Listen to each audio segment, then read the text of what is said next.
జై శ్రీమన్నారాయణ. తిరుప్పావై దివ్య ప్రబంధ కాలక్షేపానికి వేంచేసిన భాగవత గోష్ఠికి నమస్వాగత సుమాంజలులతో అడియన్ లక్ష్మీ రామానుజదాసి. అస్మద్గురుభ్యో నమః. కాశ్యపాన్వయ సంజాతం నారాయణ పదాశ్రితం శ్రీమన్నారాయణం వందే యతీశ్వర శ్రియాచుషం ఆళ్వారెంబెరుమానార్జీయరాచార్య తిరువడిగలే శరణం. శ్రీవత్సాన్వయ గోపకృష్ణ గురురాట్పాదద్వయీ షట్పదః ఆత్రేయాన్వయ వెంకటార్య వరలబ్ధా ద్రావిడాం నయదీః శాంతోధార జనార్దనార్య తనయం న్యాయాదివాది గురుః ఆత్రేయాన్వయ వెంకటార్య గురురాట్ మే సన్నిధత్తా హృది. వెంకటాచార్య దివ్య తిరువడిగలే శరణం. ఆళ్వారెంబెరుమానార్జీయరాచార్య తిరువడిగలే శరణం. జయ శ్రీమన్నారాయణ. ఆండాల్ దివ్య తిరువడిగలే శరణం. నిన్నటి రోజున 3వ పాసురం తెలుసుకున్నాం. 4వ పాసురంలో ఆండాల్ తల్లి ఏమని గ్రహిస్తుందో తెలుసుకునే ప్రయత్నం చేద్దాం. ముందుగా ప్రార్థన.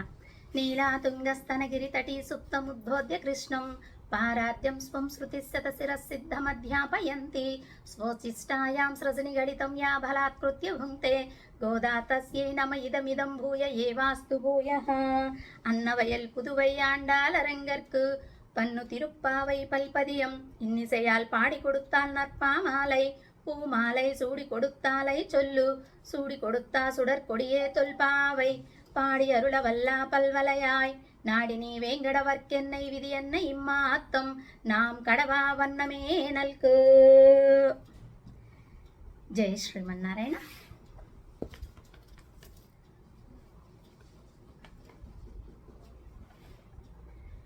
అవతారిక తెలుసుకుందాం 4వ పాసురానికి. నిత్య విభూతి, లీలా విభూతి, ఇలా 2 విభూతులకు నాయకుడైనటువంటి పరమాత్మ పరంపదంలో వేంచేసి ఉన్నారు. అయితే అక్కడ నుండి ఈ భూలోకానికి, అలాగే ఈ భూలోకంలో ఉన్న గోకులానికి వేంచేశారు పరమాత్మ. అలా వేంచేయటమేనా? ఆయన ఎందుకు వేంచేశారండి? అక్కడ భోగ్యంగా అన్నీ సక్రమంగా జరుగుతూ ఉన్నాయి. చెప్పినట్టు వినేటటువంటి బిడ్డలు. ఇంకా మనమైతే చిన్న బిడ్డలం, ఈ భూలోకంలో ఉన్న వాళ్ళం చెప్పినట్టు వినే బిడ్డలం కాదనమాట. అలా ఆయనకు సౌకర్యంగా ఆనందంగా అందరు సదా సేవకులయ్యి నిత్యులు ముక్తులు సేవలు అందిస్తూ ఉంటే విరాట్టి మార్లతోటి ఆ ఆదిశేషుడు పడకగా వేంచేసి ఉంటే చక్కగా కూర్చొని ఆయన అన్ని సేవలు అందుకోక ఇక్కడికి ఎందుకు వచ్చారు అంటే ఆయనకు ఒక సౌలభ్య గుణం ఉన్నది కదా, దానికోసం వచ్చేశారు. మరి ఎక్కడికి వేంచేశారండి? ఈ భూలోకాన రేపల్లెకు వేంచేశారు. ఆయన తక్కువ చేసుకొని మరి ఎక్కువ స్థానం అధికుడు కదా, అధికారి కదా, విభూతి 2 విభూతుల నాయకుడు కదా, ఉభయ విభూతి నాయకుడు. మరి తానుగా తక్కువ చేసుకొని ఈ భూలోకానికి వేంచేశారు, రేపల్లెకు వేంచేశారు కృష్ణ పరమాత్మగా. మరి వేంచేసిన వారు అలాగ ఉండొచ్చు అధికారిగా అంటే కాదట. వాళ్ళందరూ చెప్పినట్టుగా వాళ్ళ చేతిలో ఉన్నటువంటి మనిషిలాగా అయిపోయారు గోపాంగనులకు. మనకు ఎవరైనా ఒకళ్ళు చెప్తే వింటూ ఉన్నారనుకోండి, ఏమంటాం? ఆమెకు బాగా వింటారండి ఆయన, లేదు ఇంకొక ఫ్రెండ్ ఎవరొకరు చక్కగా విని చేస్తారండి చెప్పిన వెంటనే అన్నట్లుగా. అంటే మన చేతిలో ఉన్న మనిషిలాగా అయిపోయాడట కృష్ణ పరమాత్మ. మరి అయిపోయాడు అంటే ఆయన తక్కువ సంపత్త, అంత సంపత్త ఆయన కలిగి ఉన్నాడు కనుక వీళ్ళు ఏదడిగితే అది ఇచ్చేటట్టుగా వాళ్ళ చేతిలో మనిషి అయిపోయాడు. వాళ్ళు ఇది కావాలి అని కోరితే నా దగ్గర లేదు అని చెప్పడానికి ఉందా? అన్నీ ఆయనే, సర్వం ఆయనే, సర్వ అధికారి ఆయనే, మొత్తం ఆయనదే. నిన్ననే కదా నారాయణుడు అంటే నారములకు అయినమైన వాడు అన్నాము. అలాగే ఆ నిత్య విభూతికి ఈ లీలా విభూతికి రెండిటికి నాథుడు. అలా ఉన్నటువంటి పెరుమాళ్ళు వీళ్ళు ఏది కోరితే అది ఇస్తూ ఉండేవాడు. అలాగా వాళ్ళ చేతిలో ఉన్నాడు. మరి అలాంటప్పుడు అన్నీ మనకు మన ఇంటి యజమాని చక్కగా తెచ్చి ఇస్తూ ఉంటే పక్కింటి వాళ్ళనో ఎదురింటి వాళ్ళనో మాకు అవి తెచ్చివ్వండి ఇవి తెచ్చివ్వండి మనం ఏమన్నా కోరుతామా? కోరం కదా. ఆ మన యజమానిపై ఆధారపడి ఉంటాం. అలాగే పరమాత్మను నమ్ముకుని ఆయన్ను ఆశ్రయించినటువంటి వారికి ఆయన అంతగా సమకూరుస్తారు. అలాగే శ్రీయప్పతియగు పరమాత్మ ఈ గోపాంగనులు కలిసి ఇప్పుడు గోష్ఠిగా తయారయ్యారు కదా, పరమాత్మ వచ్చేసారని చెప్పుకున్నాం కదా. అలా ఉన్నటువంటి ఆ గోష్ఠికి ఇతర దేవతలు కూడా మేమేమైనా చేయాలా, మీకు మేము కూడా ఒక కైంకర్యం చేసి మా స్వరూపాన్ని నిలబెట్టుకుంటాము అని అడిగే విధంగా ఉంటారట అటువంటి గోష్ఠి. కనుక ద్రవంతి దైత్యాః ప్రణమంతి దేవతాః, రాక్షసులేమో పారిపోతారు ఆ భాగవత గోష్ఠిని చూసి, దేవతలేమో నమస్కరిస్తారు. అలా ఉంది ఈ గోపాంగనుల గోష్ఠి అంతా కూడా. పరమాత్మ వీళ్ళ చేతిలో మనిషి అయిపోయారు కదా, అందుకని అలా ఉంది వీళ్ళ గోష్ఠి. మరి ఇలాగా తనంతట తానే వచ్చి చేరి ఉన్నాడు, సన్నిహితుడై ఉన్నాడు పరమాత్మ కూడా వీళ్ళకు. అలాగా వారికి మేము కూడా కైంకర్యం చేస్తాము అని వరుణదేవుడు కోరాడు. ఎలా కోరారు అంటే, మాకు కూడా ఒక కైంకర్యం ఇస్తే మేము చేస్తాం. ఇప్పుడు చెన్నకేశ్వర స్వామి వారి కోవెలకి వెళ్తున్నాం మనం రోజు. వెళ్ళినప్పుడు ఏదైనా సేవ ఇస్తే చేస్తామా? గబగబ గబగబా ఇవ్వడం ఆలస్యం, సేవ వచ్చింది అని చేసేస్తాం. అలాగే ఈ భాగవత గోష్ఠికి కూడా వరుణదేవుడు మీరేదైనా చెప్తే ఆ విధంగా నేను చేస్తాను అని కోరాడు. కోరితే ఆండాళ్ళ తల్లి చెప్పిందట, ఈ విధంగా అని ఒక చీటీ రాసి ఇచ్చినట్లుగా తెలియచెప్పారు ఈ ఆండాళ్ళ గోష్ఠి వాళ్ళందరూ కూడా వరుణదేవుడికి. ఎలా అంటే ఇక్కడ ఒక వైష్ణవుడు ఎలా ఉంటాడు అంటే, తాను నమ్ముకున్నటువంటి పరమాత్మకే శరణాగతి చేసి ప్రపన్నుడయ్యి అలాగే ఉంటాడు తప్ప ఇతరమైన దానిని కోరడు. ఎలాగైతే భర్త భార్యనే నమ్ముకొని ఉంటుందో ఎన్నో కీచులాట్లు వస్తాయి, ఎన్నో గొడవలు వస్తాయి, మళ్ళీ తర్వాత సమసిపోతుంది, ఆనందంగా ఉంటారు, ఆ విధంగా ఉంటారు. అది వైష్ణవ లక్షణం.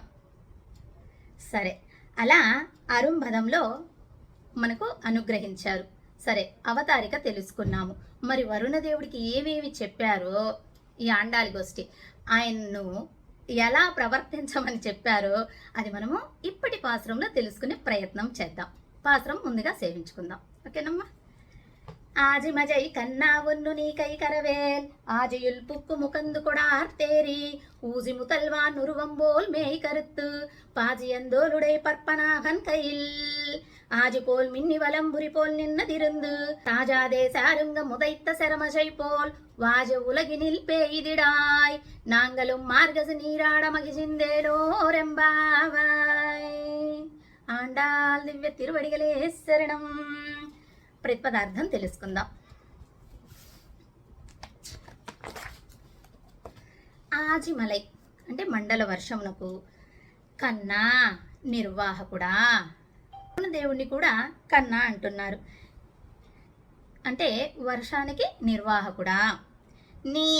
నీవు కై నీ దాతృత్వముతో, ఒన్ను ఒకంతయు, కరవేల్ దాచకుము, ఆజి సముద్రం యొక్క, ఉల్పుక్కు లోపల ప్రవేశించి, ముకందు కొడు నీటినంతటిని బాగుగా త్రాగివేసి, ఆర్తు పెద్ద గర్జన చేసి, ఏరి ఆకాశమంతటను ఆక్రమించి, ఊజి కాలము మొదలగు సమస్త వస్తువులను, ముతల్వన్ కారణభూతుడైన శ్రేయపతి యొక్క ఉరువంబోల్ శరీర వర్ణము వలె, మై నీ శరీరమును కరుత్తు నల్లగా చేసుకుని, పజి విశాలమైన, ఆం సుందరమైన, పర్పనాభన్ ఆ నారాయణుని యొక్క,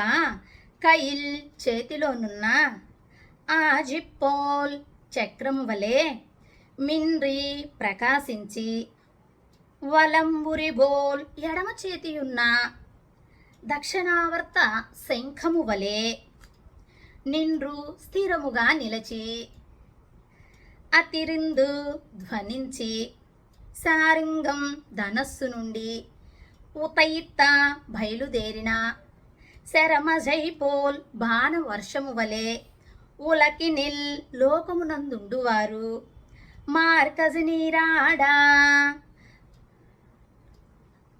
వాజ సుఖించినట్లు నాంగళం మేమును మకిజిందు సంతోషించి మార్గజి నీరాడి ఈ వ్రతమునకు అంగమైనటువంటి స్నానాన్ని ఆచరించి తాజాదే ఆలసించక పేయిదిడాయ్ ఇంకా వర్షింపుము, మేము స్నానం ఆచరించాలి కదా, ఇంక నువ్వు ఆలస్యం చేయకుండా వర్షింపుము అంటూ చెప్తున్నారు. సరే, అవతారిక తెలుసుకున్నాం కదా, ఇప్పుడు పాసురంలోకి వచ్చేద్దాం. ఆజిమజై కన్నా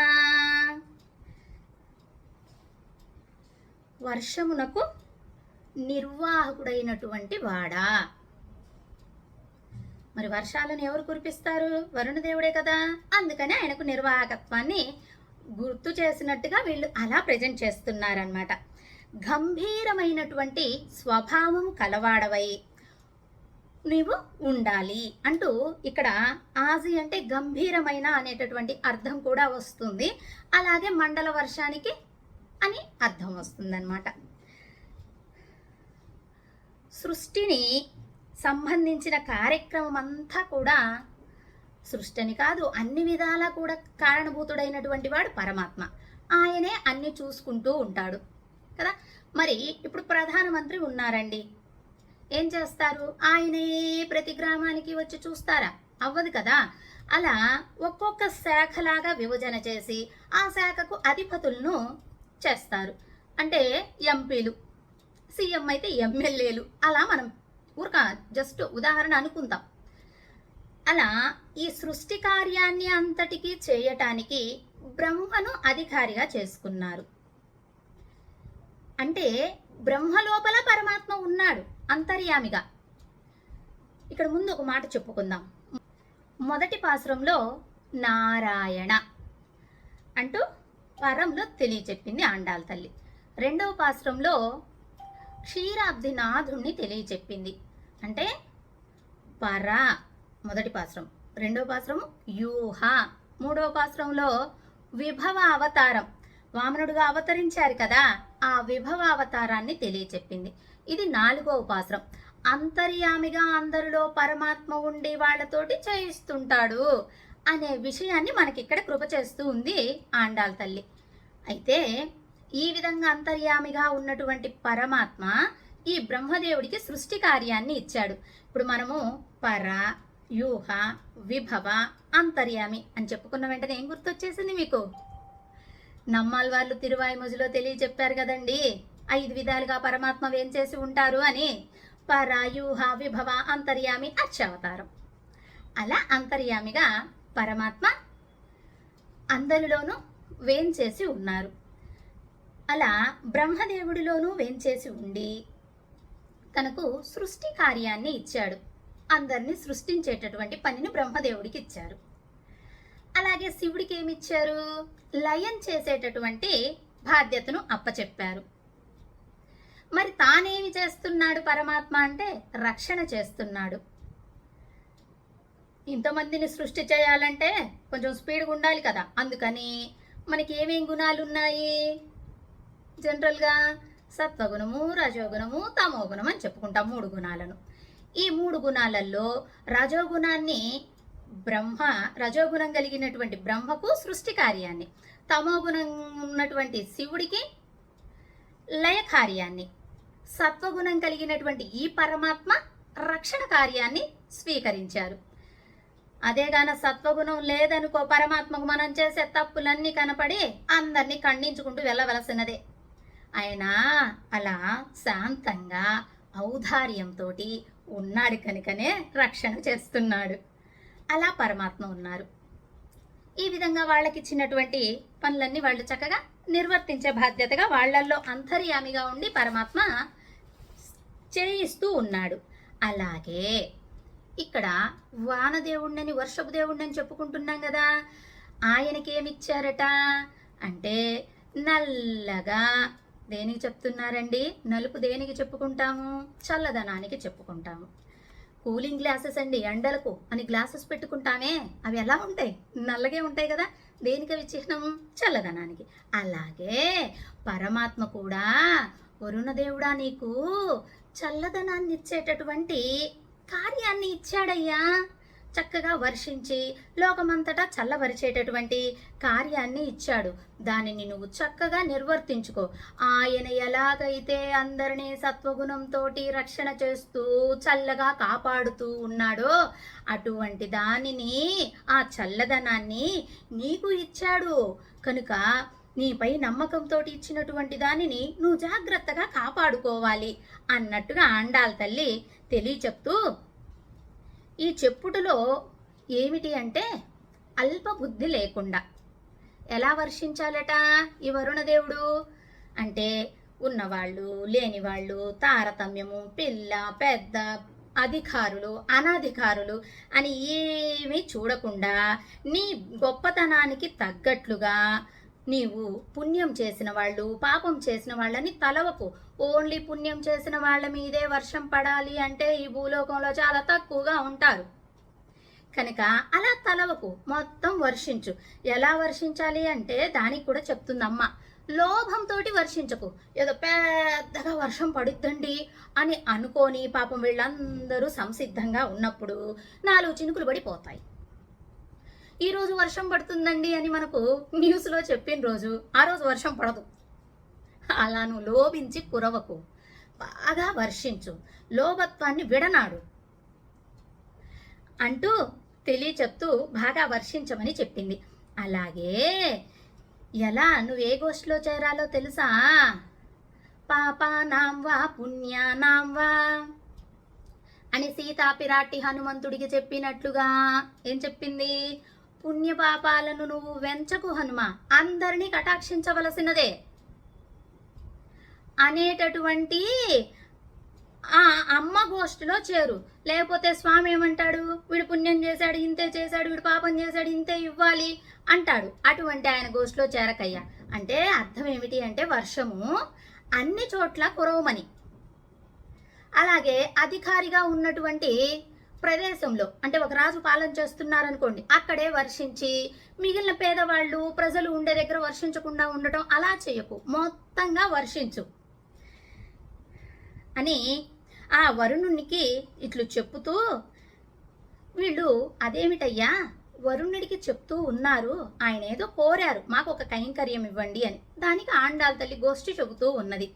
మరి వీళ్ళేమిటి వరుణదేవుడు లేకపోతే ఆ చిన్నప్పటి నుంచి కన్నా కన్నా అని కృష్ణని పిలిచినటువంటి నామంతో కన్నా అని పిలవడం ఇలా చేస్తున్నారు. ఆయనకు ఒక పేరుంది కదా. ఇప్పుడు వంటలు చేసేవాడే ఉన్నాడనుకోండి, వాడి పేరే సుబ్బయ్యో రామయ్యో ఉంటుంది. మనం వంటవాడు అంటే బాధపడతాడు కదా. అలా కాకుండా ఆయన పేరు ఉన్నది కదా, మరి ఆ పేరుని పెట్టి పిలవాలి కదా అని ఒక ప్రశ్న వేస్తే దానికి చెప్తున్నారు ఏమనట, పరమాత్మనే అంతర్యామిగా ఉండి ఈయనను చేపిస్తున్నాడు. అయితే వీళ్ళు చిన్న పిల్లలు కావటంతో ఆయన పేరు తెలియక వరుణదేవుడు అని పిలుస్తున్నారులేండి ఆయన చేసే పనిని బట్టి అని ఒకటి చెప్పి, ఇంకొకటి ఏం చెప్తున్నారు అంటే ఆయన ఏదో పెద్ద ప్రసిద్ధమైనటువంటి దేవుడు అయితే సరే అలా పిలవాలి అని వీళ్ళకు కూడా తెలిసేది, అలా పిలిచేవాళ్ళు. కానీ ఆయన కాదు కదా, పరమాత్మనే చేతిలో పెట్టుకున్నటువంటి వారు కాబట్టి, అంటే గొప్ప భాగవతోత్తములు, గొప్ప జ్ఞానులు, పెద్దలు అయినటువంటి వారు కాబట్టి ఆయన వరుణదేవుడా అని పిలువవచ్చును, దోషమేమీ లేదు. అమ్మ గోష్ఠిలో చేరు. లేదంటే పరమాత్మలా వీడింతే పుణ్యం చేశాడు ఇంతే ఇవ్వాలి, వీడింతే చేశాడు ఇంతే ఇవ్వాలి అని అనుకునే ఆయన గోష్ఠిలో చేరావనుకో నువ్వు కొంచెం విమర్శించవలసి వస్తుంది. కనుక అమ్మ గోష్ఠిలో చేరు అంటూ, అంటే ఇప్పుడు అమ్మ వీళ్ళందరూ ఒకటనమాట, ఈ గోష్ఠిలో చేరు అని చెప్పటం. ఇంకొక అర్థం ఏం చెప్తున్నారు అంటే ఆజియుల్ పుక్కు,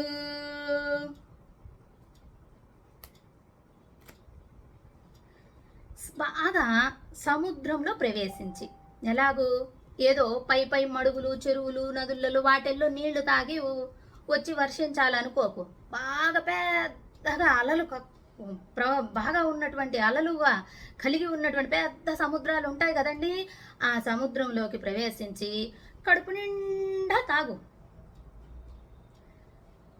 బాగా ఎలాగో కింద ఇసుక మాత్రమే కనపడేటట్టుగా మొత్తం స్వీకరించేసాయి నీటిని. అలా స్వీకరించేసి గర్జించి, ఎలాట గర్జించడం అంటే ఏమిటి? మేఘం ఉరుము కదా, అలా తాగేసి గర్జించి, అంటే మనం కడుపు నిండా తిన్నామనుకోండి ఏమవుతుంది, అది ఏవ్ అనే తేపు వస్తుంది. అలా గర్జించమని చెప్తుంది మన ఆండాళ్ళ తల్లి. అలా గర్జించి ఎలాగూ గాంభీర్యంగా అలా ఉండవయ్యా. ఎలా? రాత్రి ఏదో పిల్లవాడు ఇంట్లో గొడవ పడి పిల్లవాడి ఇంట్లో నుంచి వెళ్ళిపోయి ఒక సత్రంలో ఉన్నాడు. అది తల్లిదండ్రులకు తెలిసింది. పాపం తండ్రి ఏం చేస్తాడు, వీడికి వెళ్ళిపోయాడు కదా, బిడ్డ అంటే ప్రేమ కదా. ఆ తండ్రి ఏం చేస్తాడట, ఆ సత్రం యజమానికి ఉన్నవాడికి డబ్బులు ఇచ్చి మా పిల్లవాడికి మంచి ఆహారము అది పెట్టవయ్యా అని దొంగచాటుగా వచ్చి వెళ్ళిపోతాడట. ఎలాగూ ఆయన కరుణతోటి. ఆయన కరుణ ఉండి ముఖం చూపియకుండా చేసినట్లుగా నీ కరుణ కూడా ముఖం చూపించకుండా చేయకు. బాగా గాంభీర్యంగా గర్జించి వర్షింపము అన్నట్లు తెలియచెప్తుంది. ఎలా? దానికి ఒక ఉదాహరణ చెప్తున్నారండి భోగ్యంగా. పెరియాళ్వార్లు పాసురంలో అనుగ్రహించారు. పెరియాళ్వార్ల తిరుమసిలో ఆ కృష్ణ పరమాత్మ పుట్టాడు, వచ్చాడు రేపల్లెకు. అబ్బా, మా నంద యశోదల ఇంట నల్లని కృష్ణయ్య ఎంత బాగున్నాడో అసలు. ఆ పాదాలు చూడండి, ఆ గజ్జలు చూడండి, ఆ పాదాల పైకొచ్చి ఆ చిన్ని మోకాళ్ళు చూడండి, ఆ పాదానికి ఉన్న గోర్లు చూడండి, ఆ ఎర్రటి గులాబీ రంగు పాదాలు, నల్లటి తిరుమేని, ఆయన అధరాలు దొండపండు వంటి అధరాలు, ఆయన తిరునేత్రాలు ఎర్రటి నేత్రాలు, ముంగుర్లు తిరిగినటువంటి ఆ జుట్టు, ఇవన్నీ చూసి అబ్బా మా నంద యశోదలకు ఒక పుత్రుడు పుట్టాడు అని ఆనందంగా వాళ్ళు ఏమి చల్లుకున్నారట, నేతులు చల్లుకున్నారట, పసుపులు చల్లుకున్నారట. ఎలా ఉంది ఆ ఆనందం అంటే వాళ్ళ ముఖంలో ఆనందం తప్ప ఏమీ కనపడుటలేదు అన్నట్టుగా ఉన్నది. అలా నువ్వు కూడా గర్జించినట్లుగా ఆ కాంతి అంతా కూడా, కాంతి ఇక్కడ వాళ్ళ ముఖాలలో ఏం కనపడిందండి? కాంతి కనపడింది. ఆ కాంతి దేనికి చిహ్నము? మెరుపుకు చిహ్నం. అలా మెరిసి ఇలా ఉరిమి అన్నట్టుగా తెలియచెప్తున్నారు. ఇంకొకటి ఏం చెప్తున్నారు అంటే, మీరు అలా దొంగచాటు ముఖంగా వచ్చి మీరు సేవ చేయకండి వరుణదేవుడా. ఎలా చేయాలి అంటే, హనుమస్వామి సీతాపిరాటిని చూడటానికి లంకకు వెళ్ళారు. వచ్చారు. ఆ వచ్చేటప్పటికే వానరులంతా, వానరులను కూడా వానరులు అని సంబోధించరండి, పెద్దలు అని సంబోధిస్తారు మన సాంప్రదాయంలో. మహాభక్తులు కదా. ఆ పెద్దలందరూ కూడా పాపం చిక్కిపోయి ఉన్నారట. ఎందుకంటే హనుమస్వామి ఏం వార్త తెస్తాడో, మనం ఏం వినవలసి వస్తున్నదో అని ఆ ఆర్తితోటి వాళ్ళు తినక చిక్కిపోయి ఉన్నారు. ఎలా ఉన్నారు? హనుమస్వామి వచ్చేటప్పటికంటే తోకలు కూడా ఎత్తుకొని, ఏమైనా ఆయన అపశబ్దం చెప్తే వెంటనే సముద్రంలో దూకి వేయటానికి సంసిద్ధంగా ఉన్నట్టుగా ఉన్నారట ఈ పెద్దలందరూ, అంటే వానరులందరూ కూడాను. అలా ఉంటే హనుమస్వామి వచ్చి చెప్పారట. ఎలా చెప్పాలి? మామూలుగా అయితే సీతను చూచాను అని చెప్పాలి కదా. ఆయన ఏం చెప్పారట? చూచి తిని సీతను. ఎందుకంటే ముందు సీతను అని చెప్పి తర్వాత పదం చెప్పేలోపు వీళ్ళు ఉంటారో లేరో, ఆ విధంగా ఉన్నారు వాళ్ళ పరిస్థితి. అందుకని హనుమస్వామి ఏం చేశారు అంటే, చూచాను సీతను, చూచాను అనేటప్పటికి అమ్మయ్య, తర్వాత సీతను అన్నట్లుగా నీవు కూడా ఏం చేయాలి అంటే, ఆ ధ్వనిని చేస్తూ చక్కగా ఎంత ఆనందం వచ్చేసింది వాళ్లకు. అలా ధ్వనిని వచ్చేటట్టుగా సుఖించున్నట్లుగా మెరిసి గర్జించి ఉరిమి అందరూ సుఖపడేటట్టుగా మంచిగా వర్షాన్ని కురువు హడావుడిగా బాగా వర్షం వచ్చేస్తుండండి, అన్ని తడిచిపోతాయన్నట్టుగా మనకు ముందు సూచనగా తెలుస్తుంది. ఆ విధంగా సూచనలు ఇస్తూ కురువయ్యా అంటూ ఒక స్వేచ్ఛను తెలియచెప్పడం అన్నమాట. తర్వాత ఊసి ముతల్వన్ ఉరుమంబోల్ మేయి కరుత్. ఇంకా ఏం చెప్తుంది ఆండాల్ తల్లి అంటే, కాలము మొదలగు పదార్థములకు కారణభూతుడైనటువంటి వాడు ఎవరు? సర్వేశ్వరుడు, కారణభూతుడు. ఆయనకు నామం ఏమిటి? కారణభూతుడే కదా. మరి అట్లా జగత్ కారణమైనటువంటి సర్వేశ్వరుడు ఏ వర్ణం కలిగి ఉన్నారు? నల్లగా ఉన్నారు. ఆయన లాంటి వర్ణాన్ని నువ్వు కూడా కలిగి ఉండు. వర్ణం మాత్రమే కలిగి ఉండు, స్వభావం కలిగి ఉండాలంటే నీ వల్ల అయ్యే పని కాదు. మళ్ళీ ఆయన స్వభావం ఎవరి వల్ల అవుతుంది?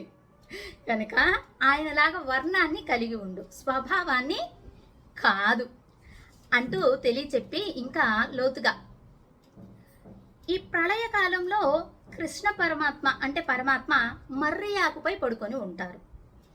ఆ మర్రి ఆకుపై పడుకున్న బాలుడెంత, ఆ బాలుడికి ఉండేటటువంటి కుక్షి ఎంత, ఆ కుక్షిలో ఈ సృష్టినంతా కూడా జగత్తునంతా కూడా ఉంచుకొని రక్షణ చేస్తాడు.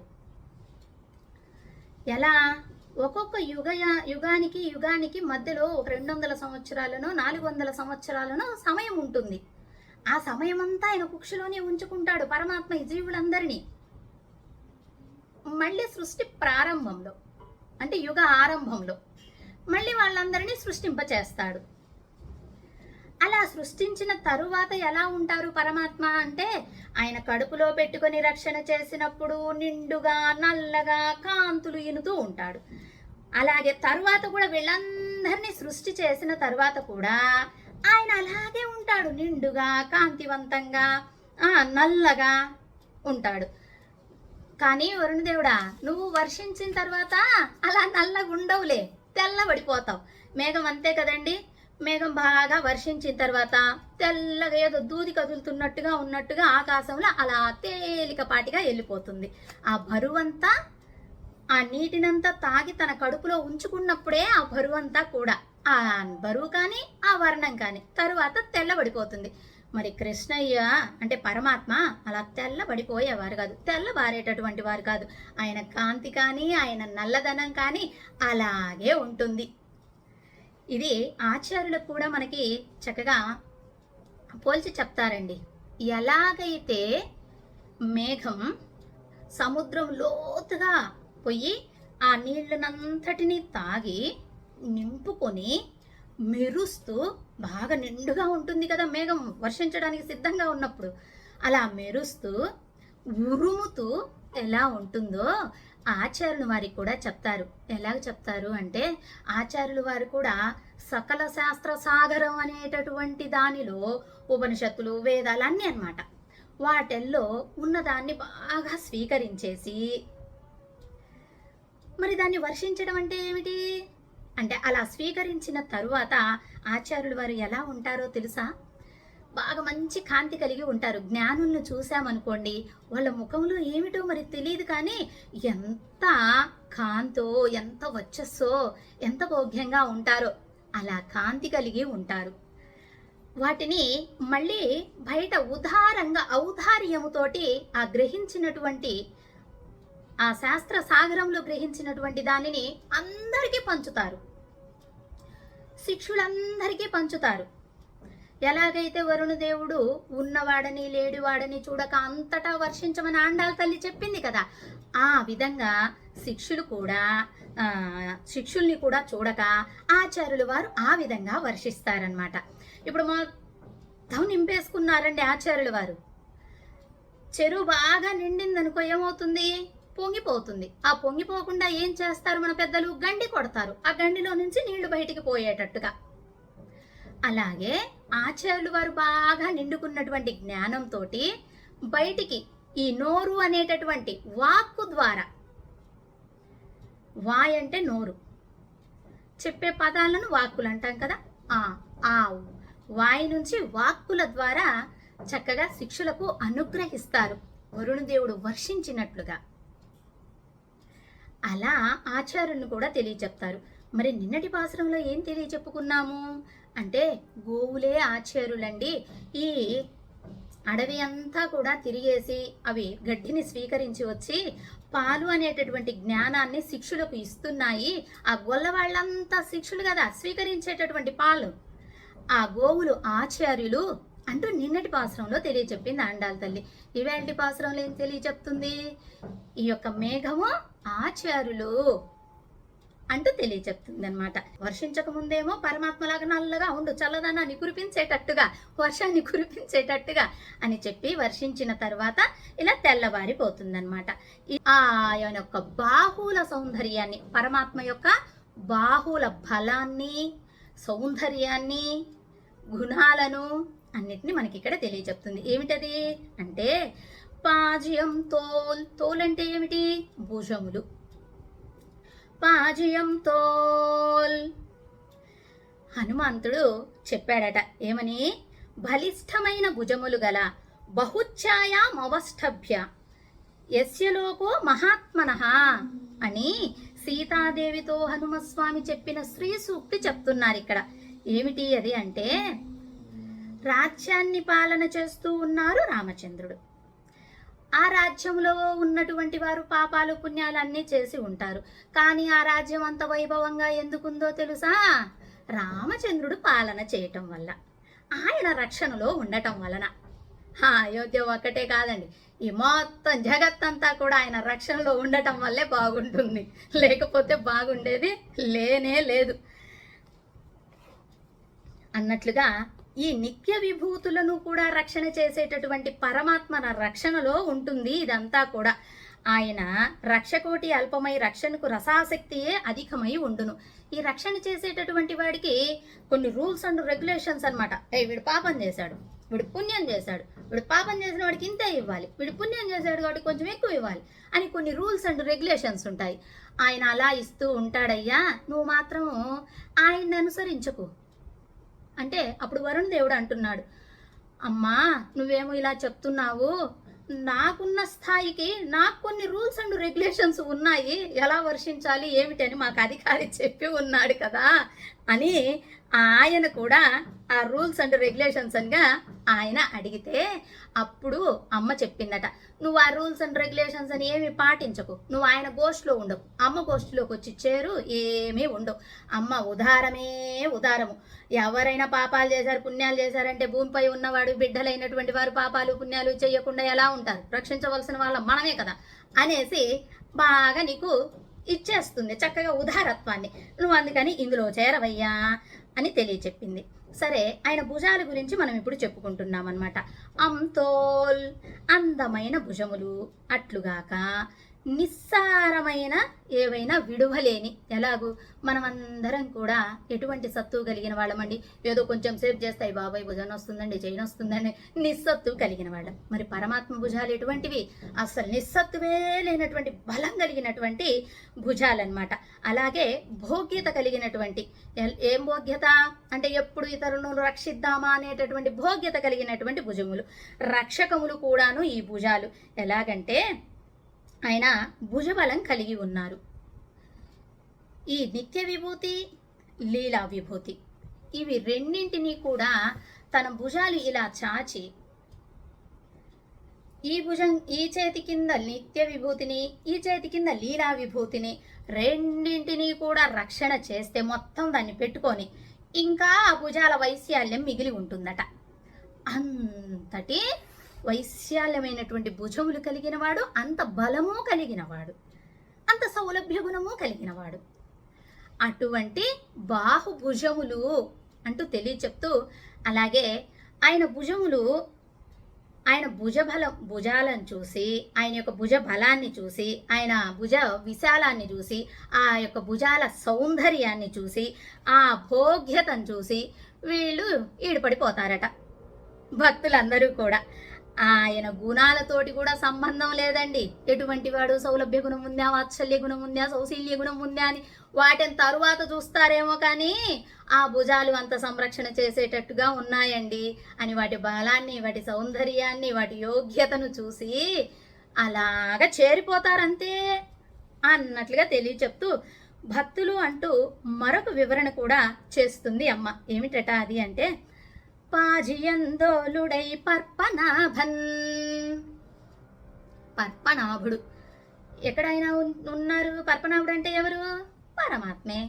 మరి ఆయన యొక్క నాభీ కమలం నుండి పద్మం వస్తే ఆ పద్మములో బ్రహ్మదేవుణ్ణి సృష్టించి ఆ బ్రహ్మదేవుడికి వేదాలను ఇచ్చినటువంటి వాడు పద్మనాభుడు కదా. అలా సృష్టించుకున్నటువంటి తన బిడ్డను ఎలా రక్షణ చేస్తున్నారు అంటే ఇక్కడ కూడా భుజాల బలాన్ని చెప్పటానికి ఇది మరొక విషయాన్ని తెలియచెప్తున్నారనమాట. ఆ పద్మం ఉంది, వికసించి ఉంది పద్మం. అందులోనే ఉయ్యాల తొట్టి బ్రహ్మదేవుడికి. ఏమిటవి? పద్మంలో కర్ణికలు ఉంటాయి కదా, అవి ఉయ్యాల తొట్టి.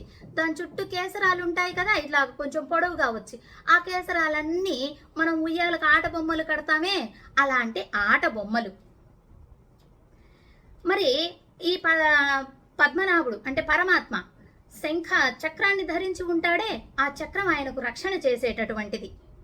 దోమతెరలు పెడతాం కదండి, అలాగే గడ్డి చేపని పెట్టారట.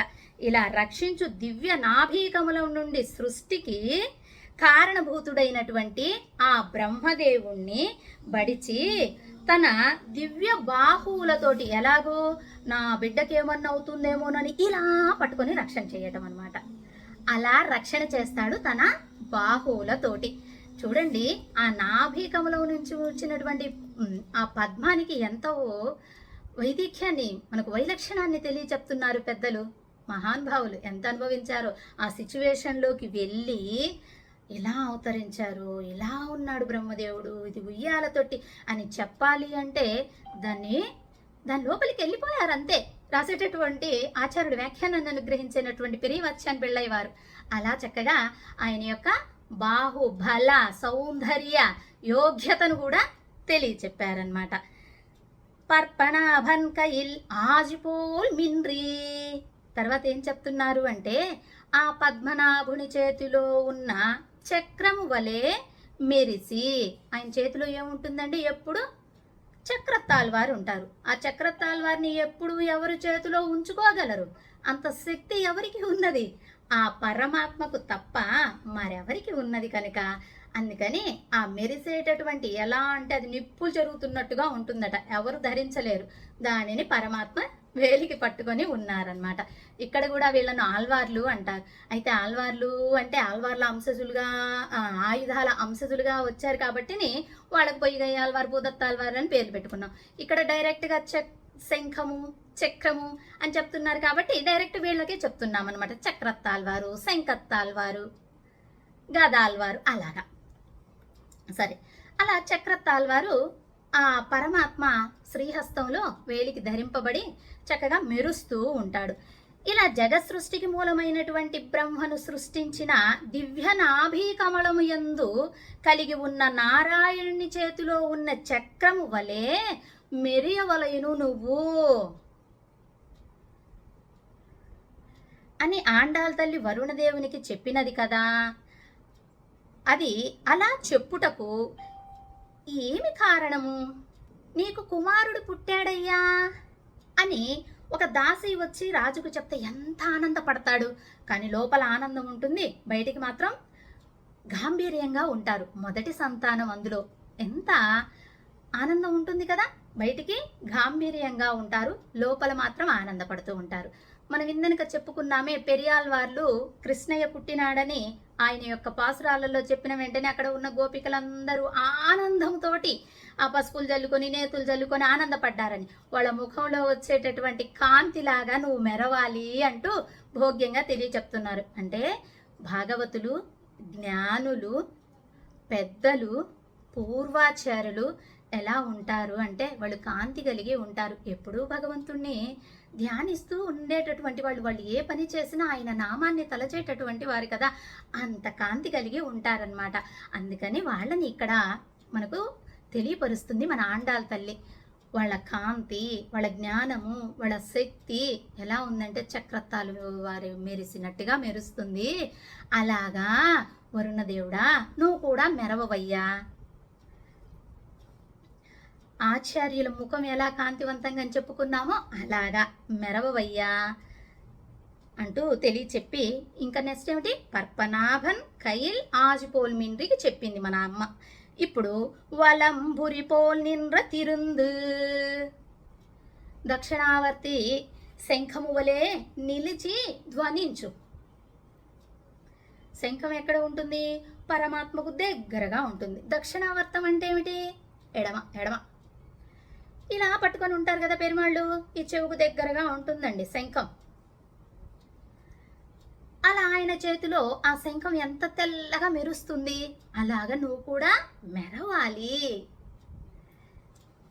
ఎలా మెరవాలో తెలుసా? పరమాత్మ ఆ మహాభారతంలో కురుక్షేత్ర యుద్ధమందు భూ అని పూరించాడు. పూరించినప్పుడు ఆ శత్రువులందరికేమో గుండెల్లో దడ పుట్టేసిందట, భయం వచ్చేసిందట. ఆయనకెళ్ళి ఉన్నటువంటి వాళ్ళందరికీ కూడా అనుకూలమైనటువంటి వాళ్ళు, శత్రువులకు దడ, అనుకూలురందరికేమో సంతోషం వచ్చింది. అయితే ఆయన అప్పుడెప్పుడో ఒకసారి శంఖాన్ని ఊదాడు, మళ్ళీ ఏడ చేతిలో పెట్టేసుకున్నాడు. నువ్వు మాత్రం అలా ఒకసారి ఊది మానుకోకు, గ్యాప్ లేకుండా భూ భూ అని పూరిస్తూనే ఉండవయ్యా అంటూ తెలియచెప్తుంది. ఇక్కడ ఇంకొక విషయం గమనించాలి. కృష్ణ పరమాత్మ ఇద్దరికిచ్చాడండి తన యోగ్య ఫలాన్ని. ఏమిటది అంటే, ఒకటి వేణువు, రెండు శంఖం. ఈ రెండింటినే కదా తన అధరాలకు ఆనపెట్టుకొని ఊదినప్పుడు వేణువుకు, ఊపినప్పుడు శంఖానికి, శంఖతాల్వారుకు.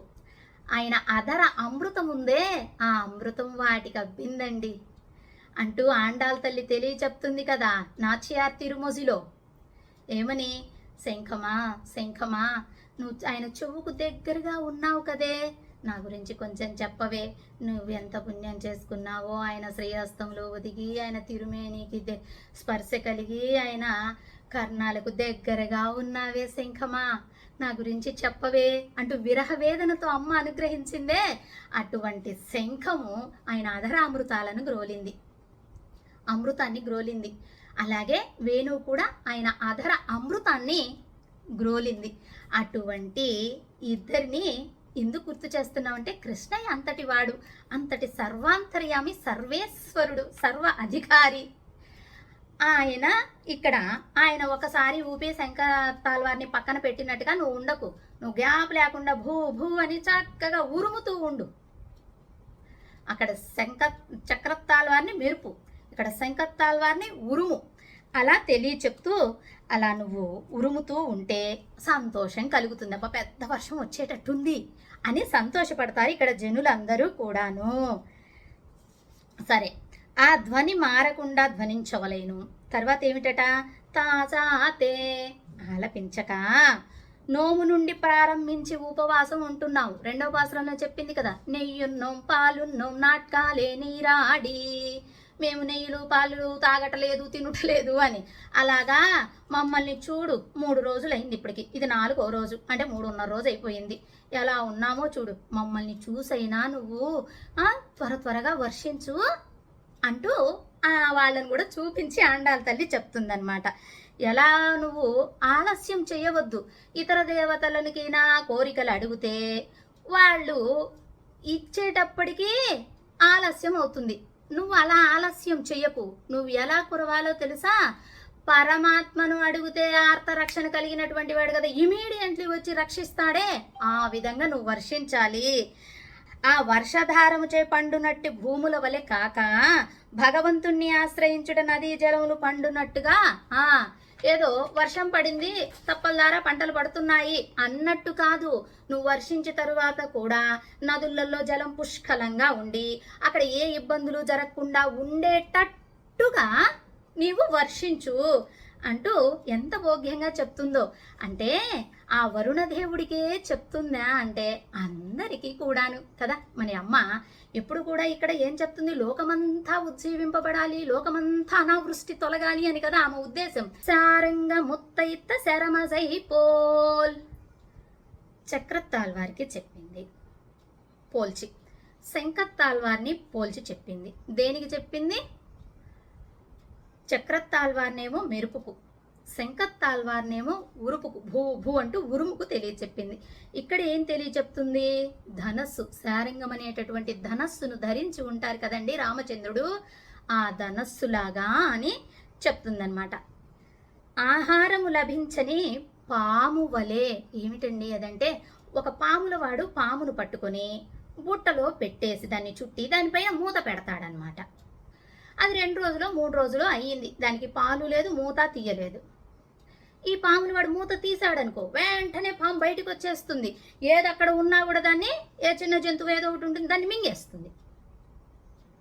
అలాగా ఈ శారంగం కూడా అట రామచంద్రుడి చేతిలో ఉండి, ఏంటో ఈయన వినియోగించట్లా, ఒక్కసారి వినియోగిస్తేనే నా పవర్ ఏంటో చూపిస్తా అన్నట్టుగా కాచుకొని ఉన్నదట ఈ శారంగం అనేటటువంటి విల్లు.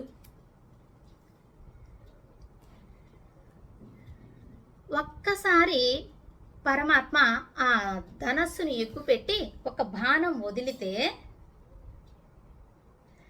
ఆ ఒక బాణం కాస్త 1,00,000 బాణాలైపోతున్నాయట. అలా ఉంది శారంగం. అంత స్పీడ్గా ఉందన్నమాట. ఒక బాణాన్ని వేస్తే 1,00,000 బాణాలే వెళ్ళిపోతున్నాయి శత్రువు మీదికి. సరే, ఇది ఒకటి చెప్పారు. తానే స్వయముగా చేస్తే, అంటే తానే స్వయంగా ప్రయోగం చేస్తే, అలా బాణ ప్రయోగమే స్వభావం గల క్రూర ధనస్సు కదా, స్వామి అంబుల పొద నుండి తీసి వారికి తగిలించుట మాత్రమే. ఊరక అంబుల పొదలో నుంచి ఇలా బాణం తీసి ఇలా ఊరక తగిలిస్తే చాలట, వెళ్ళిపోతున్నాయి బాణాలు. పెద్దగా లాగిపట్టి వదలకుండానే వెళ్ళిపోతూ ఉన్నాయట బాణాలన్నీ. అంటే ఆ విధంగా ఉంది శారంగం స్పీడ్. ఇప్పుడు రాజు ఉన్నారనుకోండి, ఆ ఎదుటి రాజు బాణాలు వేస్తున్నాడు, ఈ రాజు వేస్తున్నారు. కానీ ఈ రాజుకెళ్ళి ఉన్నటువంటి సైన్యం అంతా ఆక్రోశం చెందారనుకోండి, ఆక్రోశం చెంది మన రాజుకు ఎదురుగా ఉన్నటువంటి రాజుపైకి బాణాలు వేయటం మొదలు పెట్టారో, ఎలాగో రామచంద్రుడు అలా కన్ను సైగ చేశాడట. ఇంకా ఈ శారంగం అనేటటువంటిది ఏమైంది, ధనస్సు బాణాలను వదులుతూనే ఉంది. ఎలాగైతే సైన్యము రాజుకెళ్ళి ఉండి సైన్యం మొత్తం ఒకేసారి ప్రోద్బలం చేసి బాణాలను వేస్తే ఆ రాజు చెప్పినా కూడా ఆ సైనికులు ఆగరు, ఆ విధంగా ఉందండి ఈ శారంగం కూడా. ఒక్కసారి అలా రామచంద్రుడు సైగ చేసి అలా బాణాన్ని పెట్టాడో లేదో 1,00,000 బాణాలు వెళ్ళిపోతున్నాయి. ఆగండి అని రామచంద్రుడు చెప్పినా కూడా ఆగలేనంత స్పీడ్ తోటి వెళ్ళిపోతున్నాయి. అటువంటి శారంగం అనేటటువంటి ధనస్సులాగా అంటూ తెలియచెప్తూ, ఒకవేళ అవి ఆగండి ఆగండి అని రామచంద్రుడు చెప్పినా అవి వినిపించుకోవట్లేదట. ఆ బాణములు ఆపటం ఆయనకు కూడా, ఆ అడ్డుకట్ట వేయటం ఆయనకు కూడా సాధ్యం కావట్లేదు అన్నట్టుగా, ఒక్క వర్షపు పొట్టు కురిపియాలంటే 1,00,000 వర్షపు పొట్టులు కురిచేటట్టుగా కురిచేసే వరుణదేవుడా మేఘమా అంటూ తెలియచెప్తుంది. ఆ శారంగంలాగా అదే స్పీడ్ తోటి 1కి 1,00,000 అన్నట్లుగా కురిచేసయ్యవయ్యా శరమజై. ఎంత భోగ్యంగా చెప్తుంది. ఒక వరుణదేవుడికి సూచనలు ఇవ్వాలి అంటే ఈ విధంగా సూచనలు ఎవరిస్తారు? ఆండాళ్ళ తల్లి జ్ఞాన సమృద్ధి కలిగి ఉన్నది కాబట్టి బయటికి మాత్రమే చిన్న పిల్లలు అని కానీ వాళ్ళు వేదార్థాలన్నీ గ్రహించుకున్నటువంటి మహాజ్ఞానులు. అది తెలియచెప్తున్నారు. శరమజై. ఆ బాణవర్షము ఎలా ఉంది అంటే శరవర్షం పవర్ష, అంటే పడతనే ఉన్నాయి. బాణమెమ్మడి బాణం వెళ్ళిపోతూ ఉన్నట్టుగా నువ్వు కూడా లోకములందు సుఖించేటట్లుగా, అందరూ సుఖంగా ఉండేటట్లుగా వర్షాన్ని బాగా బొట్టెమ్మడి బొట్టులాగా, ఒక బొట్టుకు 1,00,000 బొట్టుల్లాగా కురిచి వేసేయి అంటూ దృష్టాంతంగా చెప్పిన బాణవర్షంలో రాక్షస జాతి యావత్తు ఉంటారయ్యా. ఇప్పుడు బాణాలు వర్షంలాగా, ఏంటండి ఇది, ఒక బాణానికి 1,00,000 బాణాలు వస్తున్నాయి, ఎంతటి శారంగము, అసలు వదిలితే చాలు వెళ్ళిపోతున్నాయి అన్నట్టుగా ఉంటే అవి ఎందుకు అలా వెళ్తున్నాయో తెలుసా వరుణదేవుడా? అక్కడ రాక్షస జాతిని సంహరించటానికి వెళ్తున్నాయ్యా, దుర్మార్గులను నశింపచేయటానికి వెళ్తున్నాయ్యా. నువ్వు మాత్రం అలా చెయ్యకు. ఒకవేళ పాపం చేసిన వాళ్ళు ఉన్నా అందరినీ సన్మార్గులలాగా భావన చేసి అందరికీ నీవు వర్షాన్ని కురిపించు. నువ్వు చల్లదనాన్ని మాత్రమే ఇవ్వు, నశింపచేసేటటువంటిది నీ బాధ్యత కాదు. నువ్వు అందరూ చల్లగా ఉండేటట్టుగా, నదులల్లో చెరువులలో నీళ్లు ఉండేటట్టుగా, తడితడిగా భూమి ఉండేటట్టుగా చక్కగా, ఏదో నిన్న చెప్పుకున్నాం కదండి, నెలకు 3 వర్షాలు అని, 9 రోజులు ఎండ, 1 రోజు వర్షం, 9 రోజులు ఎండ, 1 రోజు వర్షం. ఈ విధంగా నువ్వు వర్షించు, బాగా వర్షాన్ని నువ్వు తడి ఉండేటట్టుగా. అలా నువ్వు చెయ్యకయ్యా, ఎందుకంటే వాళ్ళు రాక్షసుల్ని సంహరించాలి కాబట్టి అలా చేస్తున్నారు. మనకు రాక్షస సంహారం ఏమీ లేదు, మన గోష్ఠి అంతా కూడా భాగవతులే. నీవు వర్షిస్తే మేమందరము కూడా ధనుర్మాస వ్రతానికి అనుకూలమైనటువంటి నీరాటం అనేటటువంటి స్థానాన్ని చేస్తాం. అది ఎవరితోటి కలిసి చేస్తాము? ఈ స్నానం అంటే ఈ తీర్థం ఆడటం, పరమాత్మతోటి కలిసి చేస్తాం కాబట్టి నీకే అది ఒక కైంకర్యం అవుతుంది. భాగవత కైంకర్యం, భగవత్ కైంకర్యం నువ్వు చేసుకున్నవాడు అవుతావయ్యా అంటూ తెలియచెప్తూ, ఎప్పుడు వర్షించే నీకు ఈ వర్షము ప్రత్యేకతను సంతరించుకొని ఉన్నది. ఎందుకంటే ఇలా కైంకర్య పరంగా ఉన్నది కాబట్టి. ఇంకొకటి, మేము ఒక చీటీ రాసిచ్చాం కదా నీకు, ఈ విధంగా అని దాని ప్రకారం వర్షించేసేయి. అది నీ స్వరూపానికి కైంకర్యాన్ని ఇచ్చినట్లు అవుతుంది. ఈ ప్రకారంగా కైంకర్యాన్ని చేయి అనినట్లుగా గోదాదేవి ఆ వరుణదేవుడికి, వరుణదేవుడి నామం ఏమిటండి? పర్జన్యుడు. కానీ వీళ్ళు చిన్నపిల్లలు కావటం వలన వరుణదేవుడు ఆయన చేసేటటువంటి పనిని పట్టి పిలుచుకున్నారనమాట. అలా వరుణదేవుడు అని పిలిచారు. ఈ విధంగా వరుణదేవుడికి అంటే ఎప్పుడైతే పరమాత్మను ఆశ్రయించి శరణాగతి చేసి ప్రపన్నుడైనటువంటి వాళ్ళ గోష్ఠికి దేవతలు కూడా సేవ చేస్తారు, దేవతలు కూడా కైంకర్యం చేస్తాము అని ముందుకు వచ్చి కైంకర్యం చేస్తారు. ఆయనకు కైంకర్యాన్ని ఇవ్వటం కోసమే మన గోదమ్మ ఇవన్నీ సూచనలను తెలియచెప్తూ ఆ పరమాత్మ సేవకు అనుగ్రహాన్ని చేసింది. గోష్ఠితోటి పాటు వరుణదేవుడికి కూడా కైంకర్యాన్ని కలిగించింది. అలా భాగవతుల గోష్ఠిలో కలిస్తే భాగవతులతోటి పాటుగా అందరికీ కైంకర్యం లభ్యమవుతుంది అంటూ మన ఆండాళ్ళ తల్లి తెలియచెప్పింది. నిన్నటి నామం తలుస్తూ ఉన్నారా ఈ రోజు వరకు? నిన్న నామం ఏం చెప్పుకున్నాం? ఉత్తమన్. అవునా? ఉత్తమన్ పేరు పాడి అన్నది కదా ఆండాళ్ళ తల్లి. ఆ ఉత్తమన్ అనేటటువంటి నామాన్ని తలచారు భాగవతులు అందరూ కూడా చక్కగా. మరి ఈ రోజు నామం ఏమిటి? ఏం చెప్పుకున్నాం?